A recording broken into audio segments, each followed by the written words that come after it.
सामाजिक कार्य किया, लाइब्रेरी खोलकर एक फुल मल्लिक जैसे सुदूर इलाका गांव में, ग्रामीण इलाका में एक लाइब्रेरी खोलकर आप लोगों को जो प्लेटफॉर्म दिया कि आप पढ़ें और पढ़ के अपनी ज़िंदगी में जो बदलाव लाए, उसके लिए इन्होंने आपको सहयोग करने के लिए लाइब्रेरी खोला।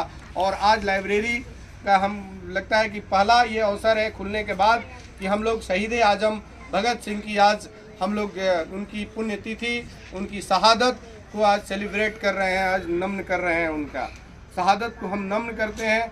सेलिब्रेशन तो क्या है, नमन किया जाता है, क्योंकि उन्होंने 24 साल, मात्र 24 साल की यंगेस्ट एज में उन्होंने अपनी शहीद फांसी पर झूल गया, भी हंसते हंसते।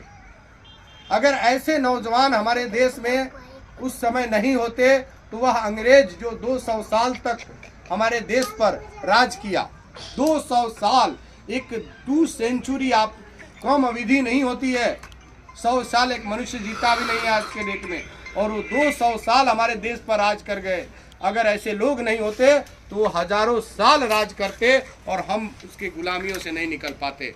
ऐसे नौजवान की बलिदानी बेकार नहीं जाने देनी चाहिए। समाज के लोगों का कर्तव्य है कि ऐसे बलिदान देने वाले उन नौजवानों को, उन महान क्रांतिकारियों को हमें याद करना चाहिए। उस दिन को कल्पना करिए कि जब ये फांसी पर झूल रहे थे तीनों, तो देश में क्या माहौल हुआ होगा।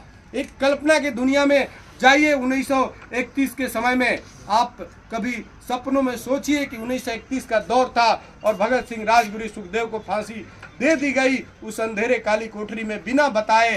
उनकी फांसी का टाइम कुछ और था, लेकिन अंग्रेजों को लगा कि जो निर्धारित समय है, अगर उस टाइम पर फांसी दी गई तो देश में एक भूचाल मच जाएगा, इसीलिए समय से पहले इनको फांसी दे दी गई। और तीनों ने ऐसा कमाल के क्रांतिकारी नौजवान थे जो हंसते हंसते तीनों गले लगे और फिर फांसी पर चढ़ गया। आखिर किसके लिए?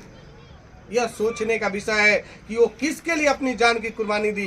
केवल केवल आपके लिए, केवल केवल अपने देश के लिए, केवल केवल अपने लोगों को खुश देखना चाहते थे, गुलामी से निकालना चाहते थे, आज़ाद देखना चाहते थे।